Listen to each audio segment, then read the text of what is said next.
আসসালামু আলাইকুম সম্মানিত ভিউয়ার্স, আশা করি সবাই ভালো আছেন।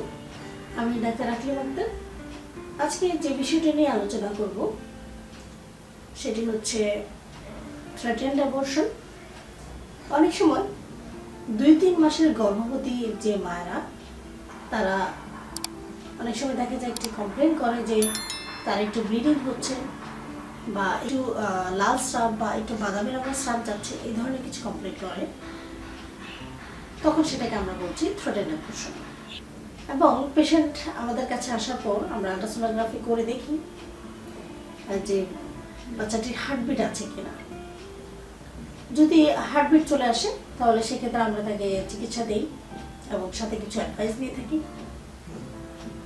আর যদি দেখা যায় যে হ্যাঁ 9 সপ্তাহ হয়ে গেছে কিন্তু তারপরও হার্টবিট আসেনি এবং পেশেন্টের কমপ্লেন হচ্ছে একটু ব্লিডিং বা লাল স্রাব বা বাদামি স্রাব হচ্ছে, এই ধরনের কিছু কমপ্লেন থাকে, তাহলে সেক্ষেত্রে আমরা হার্টবিট যদি না পাই আল্ট্রাসোনোগ্রাফিতে তখন আমরা সেটাকে বলছি মিসড অ্যাবর্শন।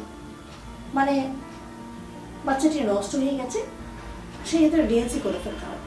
আর যদি আমরা হার্টবিট পেয়ে যাই তো সেক্ষেত্রে আমরা চিকিৎসা দিয়ে থাকি এবং পেশেন্টকে অ্যাডভাইস দিই। অ্যাডভাইসগুলো হচ্ছে পেশেন্টকে কমপ্লিট বেড রেস্টে থাকতে হবে, মানে বিছানায় শুয়ে থাকলেই ভালো, বাথরুম বা নামাজ ছাড়া না ওঠে। এই সময়টাতে ভারী কাজ করা টোটালি আমরা নিষেধ করে দিই এবং সহবাস করাও নিষেধ, সাথে আমরা কিছু মেডিসিন দিয়ে থাকি। থ্রেটেন্ড অ্যাবর্শনের প্রগনোসিস ইউজুয়ালি আনপ্রেডিক্টেবল। মানে অনেক সময় দেখা যায় যে বেড রেস্টে থাকাকালীনই রোগীর প্রচণ্ড ব্যথা শুরু হয়ে যায়, প্রচণ্ড ব্লিডিং হতে থাকে, যেটাকে আমরা বলি ইনএভিটেবল অ্যাবর্শন। যদি থ্রেটেন্ড অ্যাবর্শন থেকে ইনএভিটেবল অ্যাবর্শনের দিকে চলে যায় তাহলে এই প্রেগনেন্সিটা কন্টিনিউ করা যায়। কিন্তু যদি থ্রেটেন্ড অ্যাবর্শন হয় সেক্ষেত্রে ব্লিডিং হালকা থাকে, ব্যথাও খুব বেশি একটা কমপ্লেন করে না রোগীরা, সেক্ষেত্রে প্রেগনেন্সিটা কিছুটা কন্টিনিউ করা যায়। আবার অনেক সময় দেখা যায় যে প্রচণ্ড ব্লিডিং এবং প্রচণ্ড ব্যথা হয়ে বেবিটা এক্সপেলড হয়ে যায়, মানে বের হয়ে যায়, যেটাকে আমরা বলছি কমপ্লিট অ্যাবর্শন। আবার অনেক সময় দেখা যায় থ্রেটেন্ড অ্যাবর্শন থেকে ইনকমপ্লিট অ্যাবর্শন হতে পারে, সেক্ষেত্রে রোগীর প্রচণ্ড ব্লিডিংয়ের হিস্ট্রি দেয় এবং প্রচণ্ড ব্যথা একটা কমপ্লেন করতে থাকে, সেটাকে আমরা বলছি ইনকমপ্লিট অ্যাবর্শন। আর যাদের কোনো ব্যথার হিস্ট্রি থাকে না, কোনো ব্লিডিংয়ের হিস্ট্রি তেমন একটা থাকে না, পেশেন্টরা বলতে থাকে বাদামি রঙের স্রাব যাচ্ছে, তো সেটা যদি আমরা হার্টবিট না পাই আল্ট্রাসোনোগ্রাফি করে সেটাকে আমরা বলছি মিসড অ্যাবর্শন। সব ধরনের অ্যাবর্শনই মোটামুটি খারাপ, কিন্তু থ্রেটেন্ড অ্যাবর্শন হলে আমরা চেষ্টা করি প্রেগনেন্সিটা কন্টিনিউ করার জন্য। থ্রেটেন্ড অ্যাবর্শনের প্রগনোসিস আনপ্রেডিক্টেবল। অনেক সময় দেখা যায় যে প্রেগনেন্সি কন্টিনিউ যদি হয় সেক্ষেত্রে 28 সপ্তাহ পর্যন্ত কন্টিনিউ হয় এবং 28 সপ্তাহ পর বাচ্চাটা নষ্ট হয়ে যায়, অনেক সময় দেখা যায়।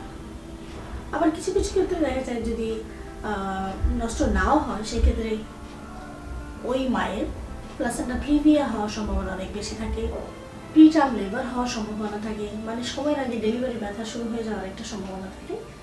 আবার অনেক সময় দেখা যায় আইইউজিআর হতে পারে, মানে এই সমস্ত প্রেগনেন্সির ক্ষেত্রে দেখা যায় যে ইন্ট্রাইউটেরাইন গ্রোথ রিটার্ডেশন, মানে বাচ্চার ভালো গ্রোথ হয় না।